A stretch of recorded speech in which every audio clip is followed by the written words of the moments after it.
समन्ता चक्रवालेषु अत्रा गच्छन्तु देवता सदामं मुनिराजस्य शृण्वन्तु सद्गमोक्षदं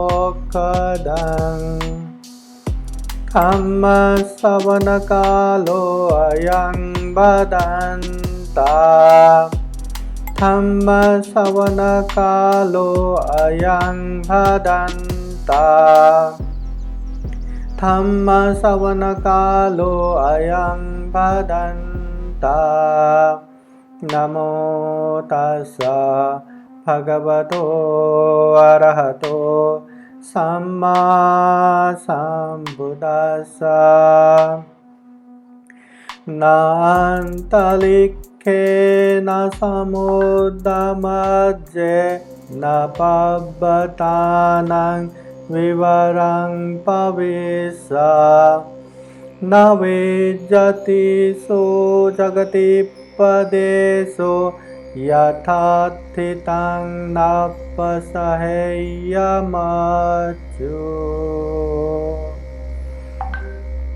महाकारुणिक तथागत भगवान बुद्ध को वंदना। भगवान बुद्ध द्वारा देशित स्वाख्यात धम्म को वंदना। भगवान बुद्ध के अग्र श्रावक सुप्रतिपन्न भिक्षु संघ को वंदना। परम पूजनीय बोधिसत्व डॉक्टर बाबा साहब अम्बेडकर और उपस्थित हुए श्रद्धा संपन्न बुद्धि संपन्न उपासक उपासिकाएं। महाकारुणिक तथागत बुद्ध ने इस जीवन को दुर्लभ माना है, दुर्लभ बताया गया है। किच्छु मनुष्यपति लाभो किच्छु मज्जान जीवितम।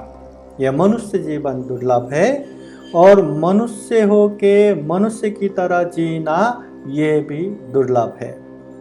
इसलिए मनुष्य जीवन को सफल और सार्थक बनाने के लिए मनुष्य जीवन में दुर्लभ मनुष्य की तरह जीने के लिए तथागत बुद्ध ने अनगिनत धम्म देशना दिया है। बहुजन हिताय बहुजन सुखाय के लिए ढेर सारे उपदेश दिया है। तथागत बुद्ध के महापरिनिर्वाण बाद भी जब 500 अरब भिक्षु लोगों ने बुद्ध का धम्म और विनय संग्रह किया और बाद में जो त्रिपिटक बनाया उसमें भी 84,000 धम्म स्कंद संग्रह है।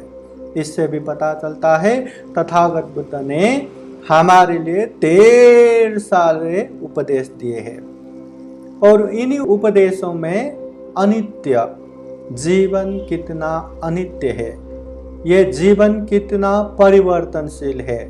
कब एक छोटा सा बच्चा बालक बन जाता है, कब वो बड़ा बन जाता है, कब वो अर्धवयस्क से वृद्ध बन जाता है और कब मर जाता है पता ही नहीं चलता।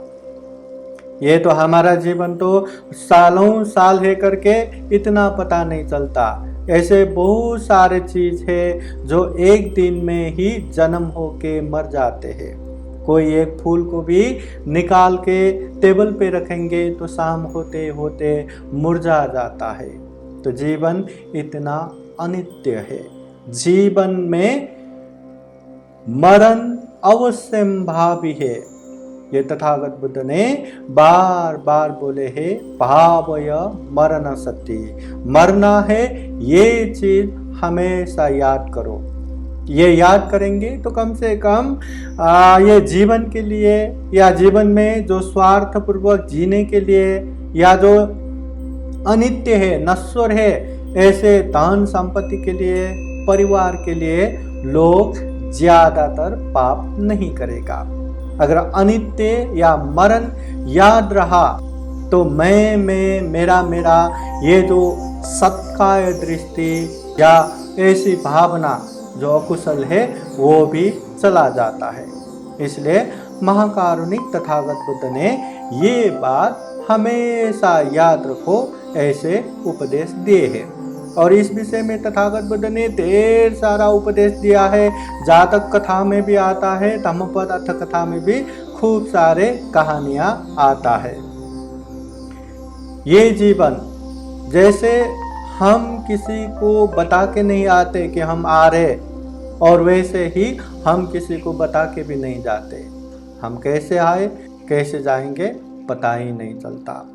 तो ऐसे अनित्य मरणशील जीवन को याद करना है।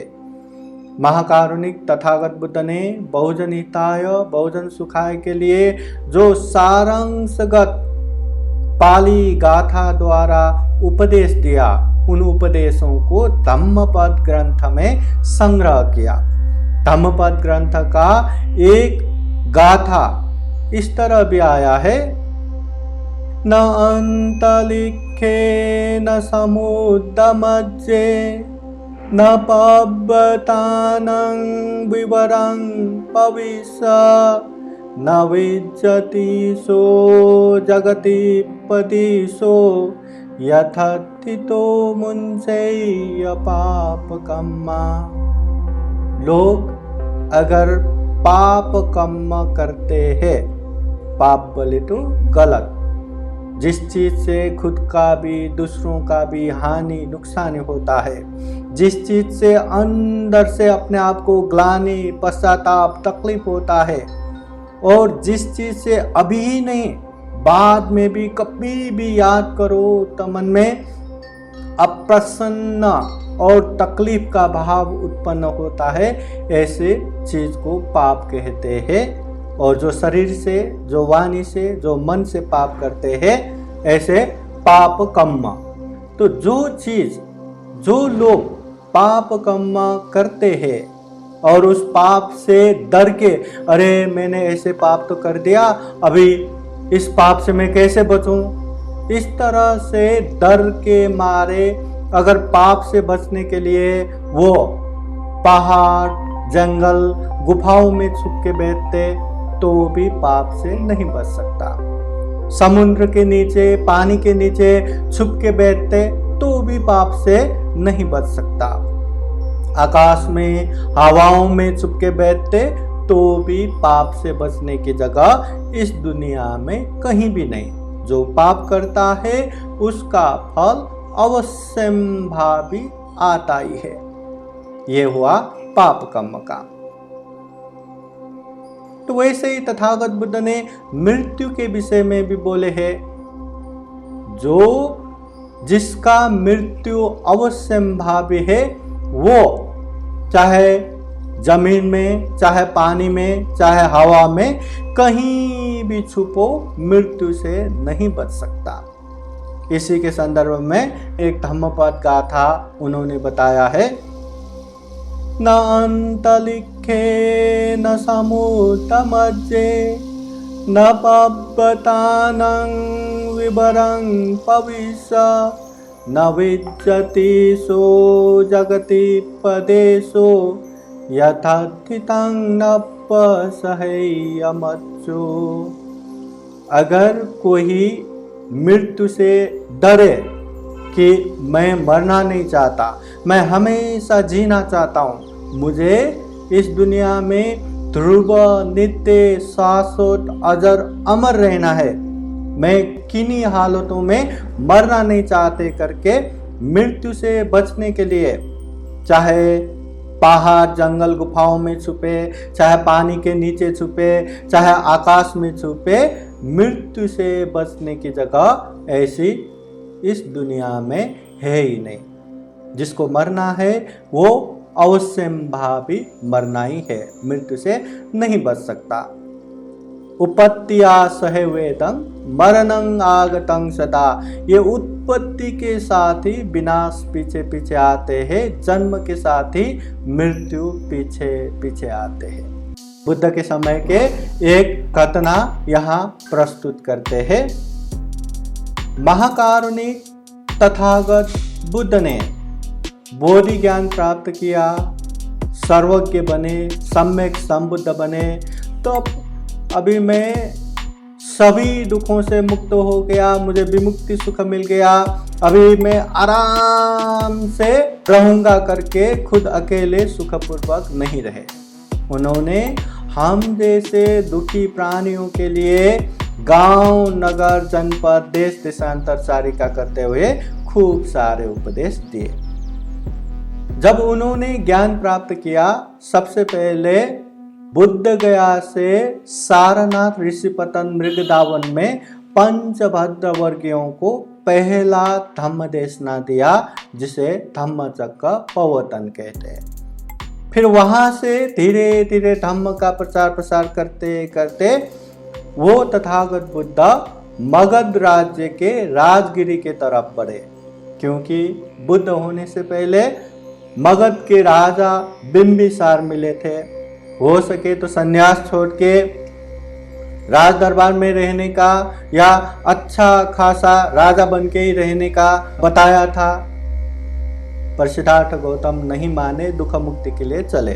तो उन्होंने वचन मांगा था राजा बिंबिसार ने कि जब आपका मन चाहा ज्ञान प्राप्त होगा तब तो आप आ सकते हैं ना।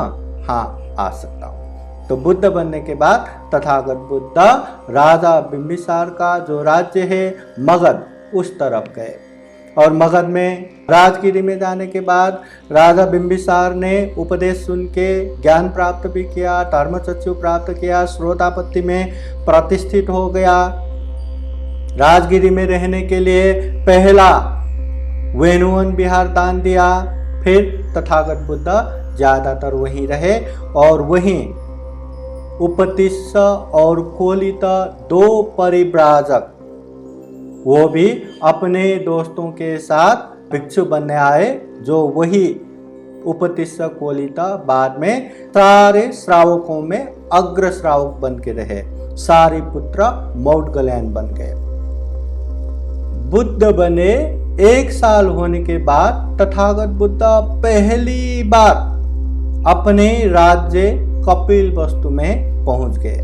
पहली बार जब तथागत बुद्ध कपिलवस्तु में पहुंचे, वहां शाक्यों के जो अहंकार को दमन करते हुए वहां बहुत सारे लोगों को धम्म में प्रतिष्ठित किया, अपने माता पिता को धम्म में प्रतिष्ठित किया।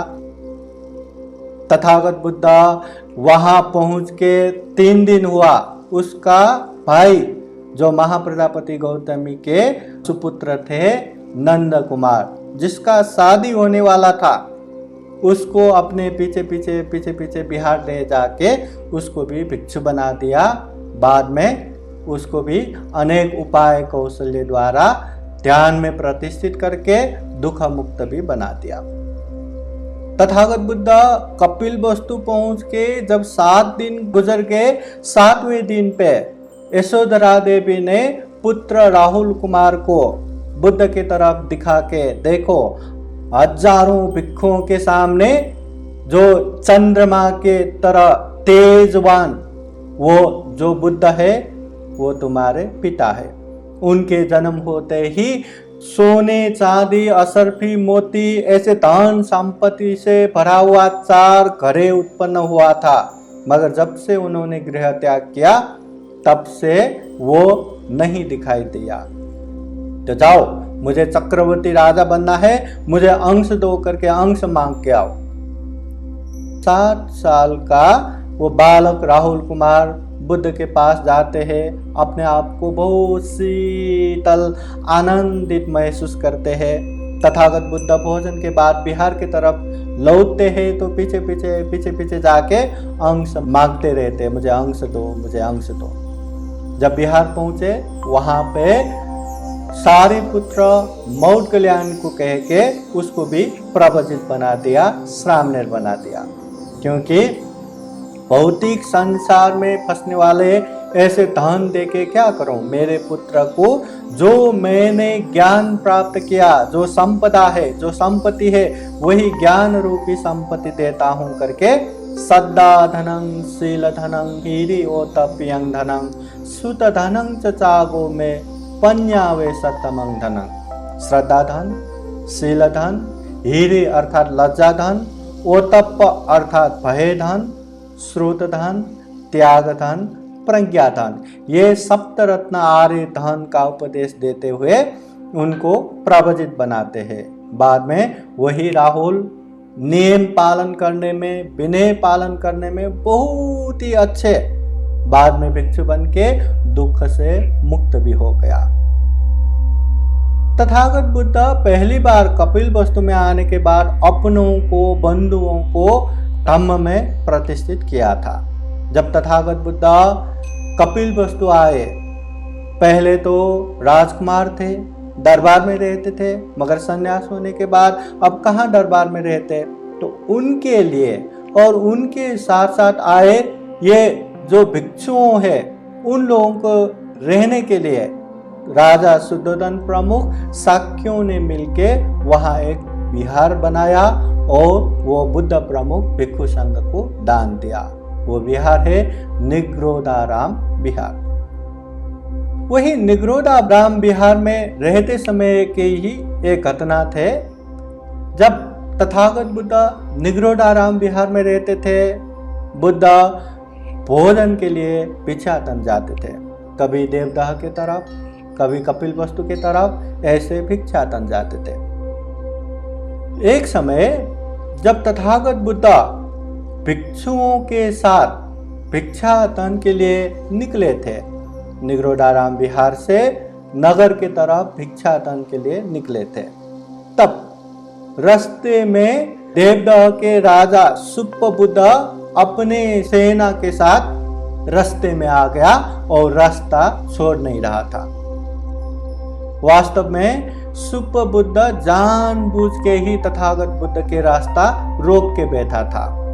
उन्हें अंदर से एक द्वेष था, एक क्रोध था, गुस्सा था कि सिद्धार्थ कुमार ने अपनी पुत्री जो यशोधरा है, जिसका अभी अभी बच्चा जन्म हुआ था, राहुल कुमार का जन्म हुआ था, ऐसे समय में सिद्धार्थ कुमार ने छोड़ के गए, साथ नहीं दिए। अपनी बेटी को, अपनी पुत्री को, यशोधरा को अकेले छोड़ के ऐसा किया करके सुप्पबुद्ध राजा को अंदर से बुद्ध के प्रति या सिद्धार्थ गौतम के प्रति बहुत ही गुस्सा था। तो क्या करूं हमेशा सोचते रहते थे। तो उस समय सुप्पबुद्ध राजा को पता चला बुद्ध प्रमुख भिक्षु लोग उस रास्ते से नगर की तरफ भिक्षाटन के लिए निकल रहे। तो सुप्पबुद्ध नशा सेवन करके, दारू पी के में आके खड़े हो गए और रास्ता बंद। तो सामने से तथागत बुद्ध प्रमुख भिक्षु लोग आ रहे थे। तो वहाँ तथागत बुद्ध के सेवक जो आनंद भिक्षु है, आनंद भिक्षु जाके अनुरोध करते हैं सुप्पबुद्ध को कि तथागत बुद्ध भिक्षाटन के लिए निकले हैं, रास्ता छोड़ दो। पर सुप्पबुद्ध बहुत ही अभिमान के साथ, अहंकार के साथ कहते हैं, मैं रास्ता क्यों छोड़ूं, मैं राजा हूं और सिद्धार्थ मुझसे उम्र में भी छोटा है, मैं उसके मामा लगता हूं, उसके ससुर लगता हूं, इसलिए मैं रास्ता नहीं छोड़ूंगा। अगर जाना ही है तो किनारे किनारे से निकल जाओ। अहंकार से, गुस्से से रास्ता छोड़ा ही नहीं। तथागत बुद्ध कुछ समय रुके और फिर वहां से वापस लौटते समय थोड़ा आगे बढ़ने के बाद तथागत बुद्ध कुछ खांसने जैसा करने लगे। तो आनंद भिक्षु को पता चला कि तथागत बुद्ध कुछ कहना चाहते हैं। आनंद तथागत बुद्ध के पास जाके पूछते हैं, ओ भगवान क्या हुआ।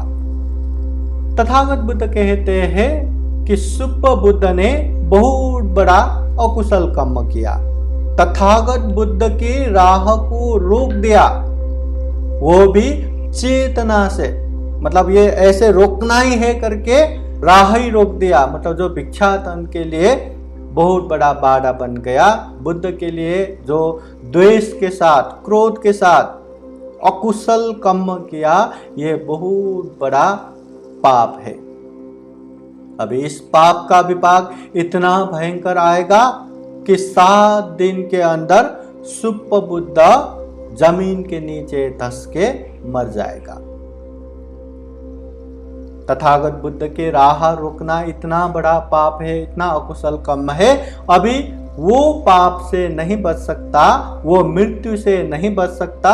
7 दिन के अंदर जमीन के नीचे धंस के उसका मरना निश्चित है। तथागत बुद्ध आनंद भिक्षु को ऐसे बातें बता रहे थे। उधर सुपबुद्ध जब देखा तथागत बुद्ध प्रमुख भिक्षु लोग वापस जा रहे, उसको मन में शांति नहीं मिला।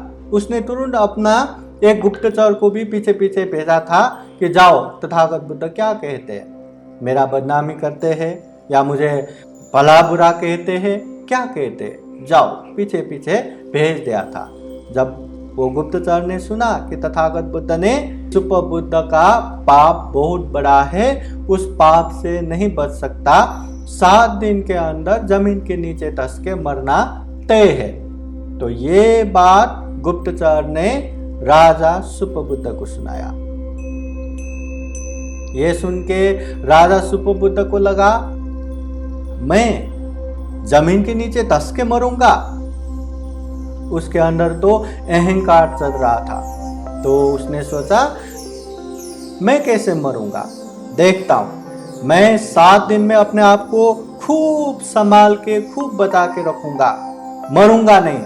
और 7 दिन के बाद तथागत बुद्ध उनके इस तरह बदनाम करूंगा, इस तरह असत्य बोलते हैं करके बदनाम करूंगा, धज्जियां उड़ाऊंगा। चलो करके वो सुपबुद्ध वहां से अपने दरबार में वापस गए। और वहां जो सबसे बड़ा जो महल है 7 माले का, तो राजा सुपबुद्ध वो महल के 7 माले के ऊपर ही बैठे रहे। उसने वहीं जो जितना सब कुछ जो चाहिए था सारे चीज वहीं बंदोबस्त कर दिया। उसको नीचे जाने की जरूरत ही नहीं पड़े, जमीन की तरफ जाने की जरूरत ही नहीं पड़े, क्योंकि जमीन के नीचे धंस के मरना है ना, तो जमीन में रहूंगा ही नहीं। ये 7 दिन में जमीन में अपना कदम ही नहीं रखूंगा। तो 7 दिन तक ऊपर रखने के लिए सारा बंदोबस्त कर दिया, जो भी आवश्यक चीज है वो सब वहीं पे रख दिया।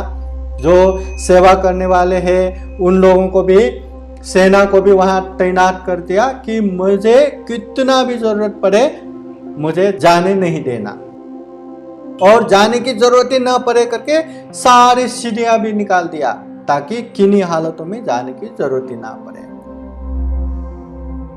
तो उस तरह से वहां महल के ऊपर बैठा रहा। अब उसका समय निकालना ही बाकी है, 7 दिन गुजारना ही बाकी है। 7 दिन इस तरह आराम से रहूंगा। 7 दिन के बाद जो मेरे बेटे यशोधरा को ऐसे समय में छोड़ के गए, उस सिद्धार्थ गौतम का मैं बहुत बड़ा बदनाम करूंगा, दोषारोपण करूंगा, सारे जगह पे ये बातें फैला दूंगा। उस तरह से सोच सोच के मन में और द्वेष उत्पन्न और गुस्सा उत्पन्न कर करके वहां पे बैठा रहा। समय चलता रहा, 1 दिन, 2 दिन, 3 दिन, 4 दिन, 5 दिन, 6 दिन, 7 दिन। अभी वही 7वां दिन निकालना था, मगर 7वें दिन में क्या हुआ, वहां राजा सुपबुद्ध का जो विशेष घोड़ा था वो अपने मालक को 7 दिन तक ना देखकर बहुत ही बिचकने लगे, बहुत ही व्याकुल होके यहाँ वहां लात मार के इधर उधर चलने लगे। पहले भी जब राजा सुपबुद्ध कहीं भी जाते थे या उसको ना देखते तो घोड़ा वैसा ही करता था, पर उस समय वो राजा सुपबुद्ध उसके पास भी जाके उसको थोड़ा भी प्यार से सामने भी बैठते तो घोड़ा आराम से बैठते थे, राजा का विशेष घोड़ा। तो उस समय भी इतना वो घोड़ा चलने लगा, बिचकने लगा, यहाँ वहां लाते मार के अपने मालिक को ढूंढने लगा। तो ये बातें धीरे धीरे राजा के कानों में पहुंच गया। जब राजा को पता चला, सुपबुद्ध को पता चला, अरे मेरे घोड़ा, मेरा प्रिय घोड़ा, हाँ मुझे ना देखकर ऐसे करने लगा, उसको दूसरे कोई भी चीज याद नहीं रहा कि अपने घोड़े के पास जल्दी से जल्दी पहुंचना है, उसे शांत करना है। उसमें अंदर से इतना ताकत आया जैसा हो गया, वो वहां से उठ के भागने लगा और भागा भी ऐसे कि कोई सेना भी उसे ना रोक पाया। बस वही दुर्घटना घटी कि वो ऐसे भाग के वो गया कि वहां तो सीढ़ियां भी नहीं था और ऐसे ऊपर से नीचे 7 माले से नीचे गिर के जमीन के नीचे धंस के उसका मृत्यु हो गया। जब ये बातें भिक्षु लोगों ने सुना, जब तथागत बुद्ध कौशल देश के राजधानी श्रावस्ती में जो अनाथ पिंडिक महाजन ने बनाया हुआ जेतवन बुद्ध विहार, वो बुद्ध विहार में रह रहे थे, तब भिक्षु लोग एक वो हॉल है धम्म हॉल, वहां बैठ के जमा होके अनेक अनेक चर्चाएं करते थे, अनेक अनेक छलफल करते थे। तो वहां भिक्षु लोग चर्चाएं करने लगे, छलफल करने लगे, अरे सुना राजा सुप्पबुद्ध का ऐसा ऐसा हुआ, 7वें दिन में उसका मृत्यु हो गया।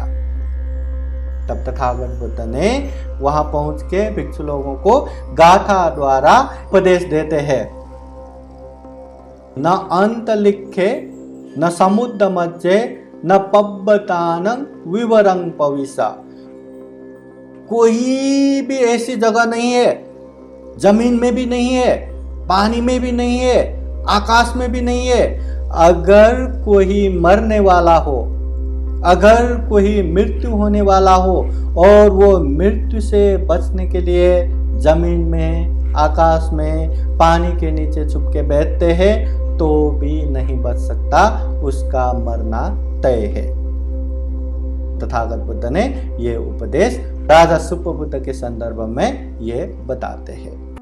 जन्म होने के बाद मृत्यु पीछे पीछे पीछे पीछे आते रहते हैं। जैसे शिकार शिकारी को घात लगा के बैठते हैं, वैसे ही मृत्यु हमें घात लगा के बैठे हैं। कब, कहाँ, कैसे हम मरेंगे हमें पता ही नहीं। इसलिए महाकारुणिक तथागत बुद्ध ने कहा है कि जीवन में भावय मरण सति, मरना है ये याद रखो, और अच्छा भी होगा।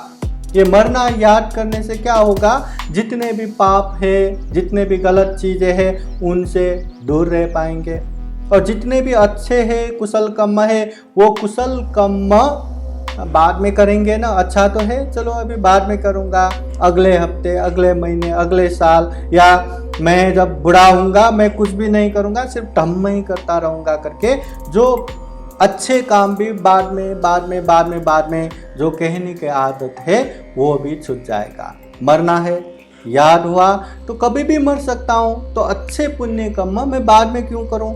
हाँ, हो सके तो पाप को बाद में करके उसको दूर रखो, पाप नहीं करना, मगर पुण्य है, अच्छे है तो करना ही है। चाहे वो दान देने में हो, अच्छे चीज में दान देने का मन चाहे उत्पन्न हुआ तो तुरंत करना चाहिए। दान देने का मन हो गया, हाँ अच्छा हुआ, मुझे दान देने का मन हुआ, मैं अपने बर्थडे के समय में दान दूंगा या ये मौके पे दान दूंगा। जब मन में आया और दान बाद में दूंगा करके बोलते हैं ना, वो दान कब कहाँ लोभ से ढक जाएगा, वो दान देने का मन ही निकल जाएगा। ऐसे शील पालन करने का, आज मुझे वर्षावास के उपलक्ष्य में हो, अष्टमी के उपलक्ष्य में हो, अमावस्या के उपलक्ष्य में हो, पौर्णिमा के उपलक्ष्य में हो, आज मुझे उपवास लेना है, अष्टशील पालन करना है।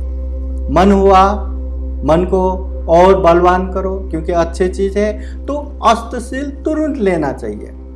नहीं अभी संडे आ रहा है ना, मैं संडे लूंगा, नहीं सैटरडे लूंगा, या ये समय वो समय, अगर हम इसको पोस्टपोन करेंगे या बाद में करेंगे तो बाद में कर ही नहीं पाएंगे। शील पालन करने में हो, चाहे ध्यान देने में हो, जैसे हम अपने आप को संभालने के लिए मेडिटेशन करते हैं, ध्यान करते हैं, और बहुत सारे उपासक उपासिकाएं ये 10 दिन का, ये चाहे इगतपुरी में हो विपश्यना सेंटर में जाके ध्यान भी करते हैं।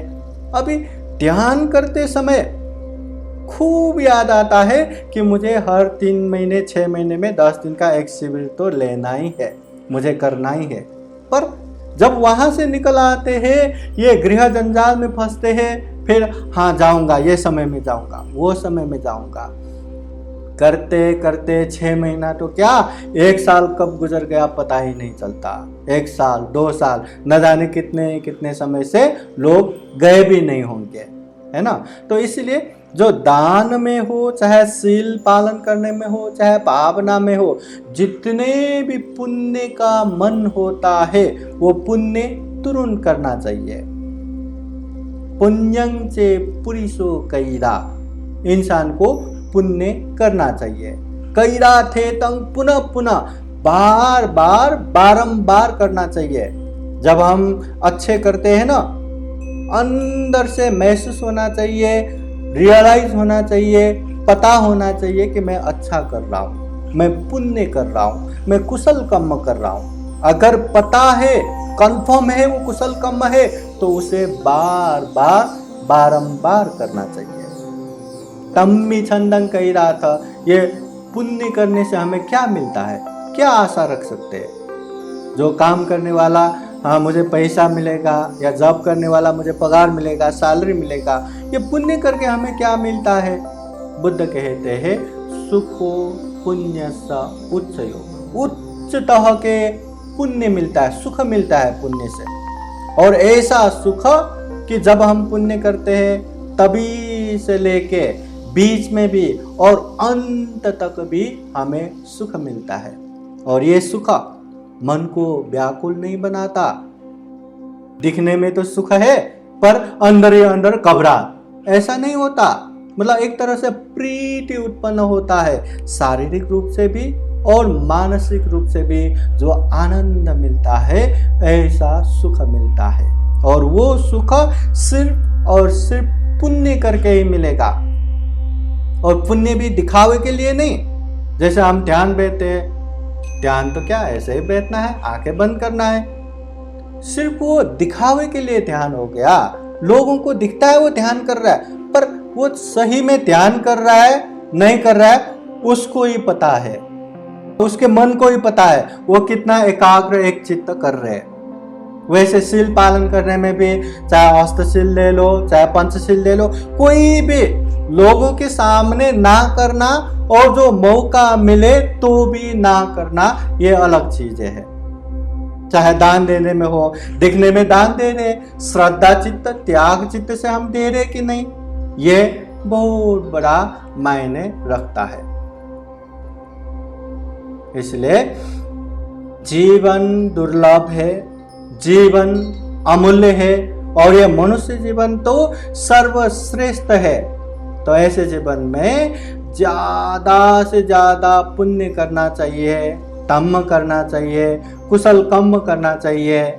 क्योंकि जीवन तो एक दिन मरना निश्चित ही है, चाहे तुरंत हो, चाहे थोड़ा समय के बाद हो, चाहे अंत में हो, एक दिन तो मरना ही है। और जब मरेंगे तब हम ये कुछ भी लेके नहीं जाएंगे, चाहे धन संपत्ति, मेरा ये फ्लैट है, ये घर है, ये प्रॉपर्टी है, न वो लेके जा पाएंगे, न मेरा परिवार है, बच्चे हैं, बंधु है करके न परिवार साथ में आएगा, न ये मेरा शरीर है, शरीर साथ में आएगा, कुछ भी नहीं आएगा। आएगा तो एक कर्म, अच्छा कर्म या बुरा कर्म, कुशल कर्म या अकुशल कर्म।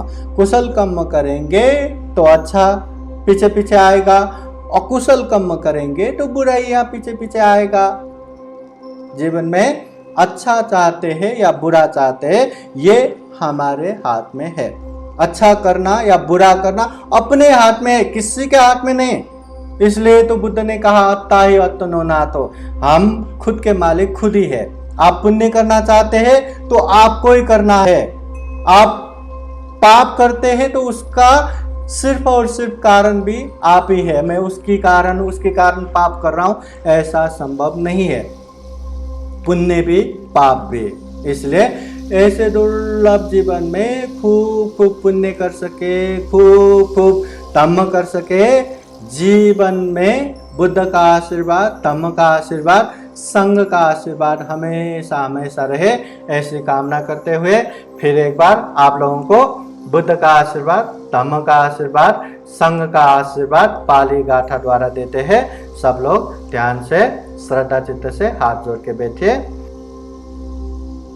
सबीतियो विवर्जन्तु सप्परोगो विनाशतु माते भवतोऽन्तरायो सुखी दीर्घायुको भवतु सर्वमङ्गलं रक्षन्तु सर्वदेवता सर्वबुद्धानुभावेन सदा शुद्धि भवन्तु ते भवतु सर्वमङ्गलं रक्षन्तु सर्वदेवता सर्वधर्मानुभावेन सदा शुद्धि भवन्तु ते भवतु सर्वमङ्गलं रक्षन्तु सर्वदेवता सर्वसङ्घानुभावेन सदा शुद्धि भवन्तु ते इच्छितं पाचितं तुय्यं क्षिप्रमेव समीचतु सर्वे पुरन्तु चित्तसङ्कल्पा छन्दोपन्नरसो यथा